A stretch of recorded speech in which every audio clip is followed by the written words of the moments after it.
In life, there are many phrases where we feel that we are depressed, we are lonely, and when everybody is against us, and there is no one to, guide us or talk about it. So, at that moment, how should we handle it or how should we deal with it? See, this is an unfortunate condition that a whole lot of human beings are in their experience. In their personal experience, life is like me versus the universe. Being in competition with the universe is a stupid thing to do. That's not a competition you must get into. Hello? Me versus the universe is a bad competition to get into. Would you also agree with? So, this is why yoga does not mean twisting and turning your body. The word yoga means union. Right now it's me versus the universe. This is just your psychological condition. This is not the reality. Even when you feel utterly lonely, are you still breathing? So you're transacting with the world, isn't it? Yes?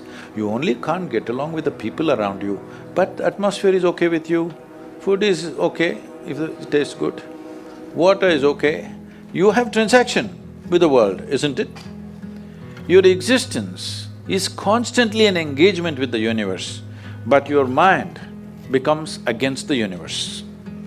If you create a psychological condition that you're against or you're in competition with the universe or the cosmos, obviously you will feel crushed for small things. Little things will crush you. When I say little things, maybe you failed your examination, maybe you got thrown out of this university, maybe you got fired from a job, maybe somebody ditched you, maybe something else like this happened. These are all small things between life and death. Because you came here with nothing, isn't it? When you die, there is no container service for you. You die with nothing. In spite of that, most people have turned their homes into warehouses. Most people are carrying such a huge baggage on their head, as if they're carrying the whole universe on their head. This is their own psychological condition. Your thought and emotion is what you're talking about, right? When are you going to figure out how to handle your thought and emotion? Not hers, not hers, not his, yours. When are you going to learn how to handle my thought and my emotion? At the end of your life? The only problem really with life is just this. Most human beings have taken themselves too seriously. They don't understand. You've seen on the computer screen these pop-ups? Yes. You are a pop-up on this planet.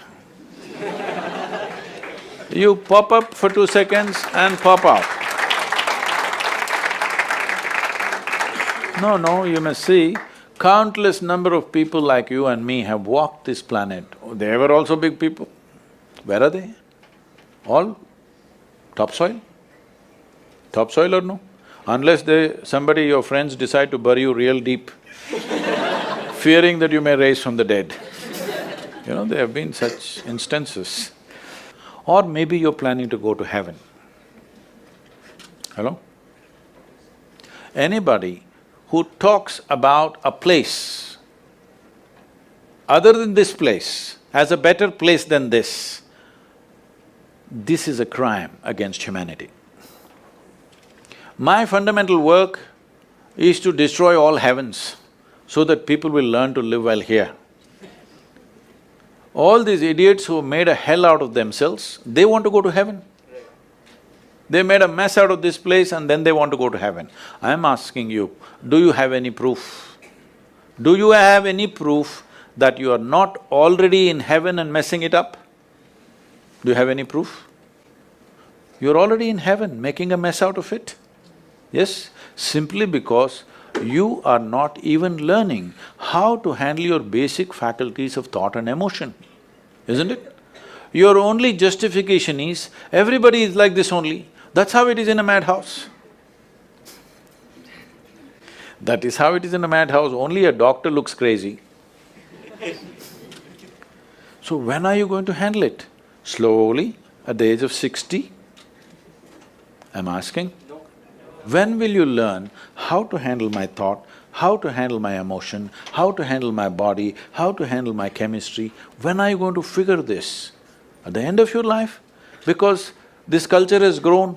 When to do spirituality means when you're 70, when you're no good for anything else.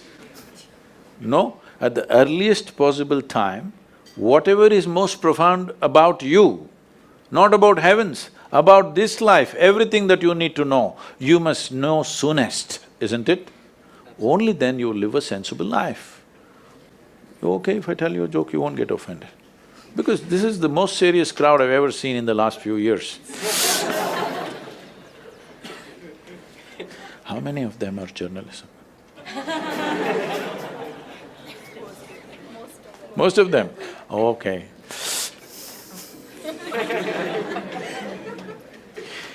This happened. Shankaran Pillai, when he was in Paris, was married to a French woman. One day, it was their anniversary, first anniversary. So she invited a bunch of friends and she wanted to cook something really fresh, everything fresh. So from morning, she was driving him to this market, that market, he got this fresh vegetables, fresh meat, fresh chicken, this, that, everything. Then in the evening she said, because the French have this, snail appetizer, she said, go to the beach and get some snails, fresh, and I will make some appetizer for all the friends who are coming. So Shankaran Pillai went to the beach and he was picking up all the snails and putting it in a bucket. Then he met an old friend, an Indian guy. They hit it off and they were talking about their old times. He just forgot that he's married. You know, when you meet old friends, it happens. And both of them went to a bar and they had a few drinks and he just forgot. Then he realized, then the snails were just climbing out and one snail fell out of the bucket. He realized, oh my God, I'm supposed to take these snails, my wife, French wife, she's waiting. So he said, I need to go, and he went. By then it was already very late. He went, he knew it's not going to be pleasant. So he came near the house and spilled all the snails on the ground, threw away the bucket and went and knocked on the door. The French fury came. He turned back and said, come on you guys, we're almost there, come on, let's go.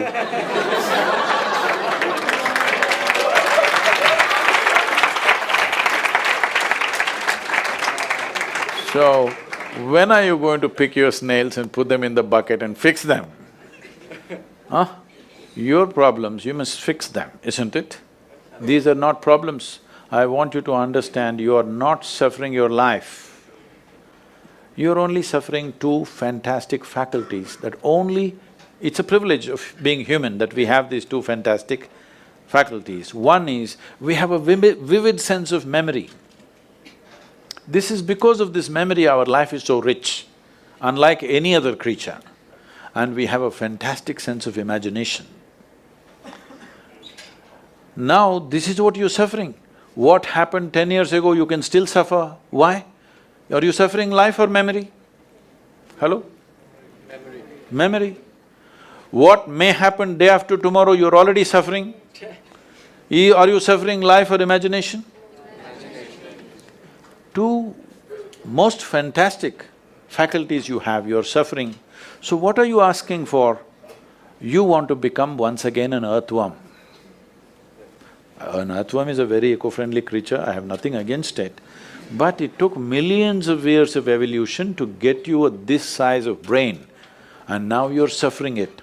If we take away half your brain, of course you will sit there without any anxiety, without any suffering, peacefully. What we need is, we need to remove your brain, because you're suffering your own intelligence. Yes or no? Yes. Because we gave you a very complex machine, you have not bothered to read even the user's manual. You want to just blunder around. No, young people, it's time you figure out a few things about you. If you don't know how, we will give you tools, how to figure this machine out, because in your life, many issues will come. More issues come up in your life means you're living a more active life. Nothing came up means you're not living. Yes, lots of issues every day. I have the maximum number of trouble going on in my life on a daily basis because so much of activity around the world, global level of activity only with volunteers, okay? Volunteers means nobody is qualified for the job and you can't fire them for inefficiency and they love you, what to do?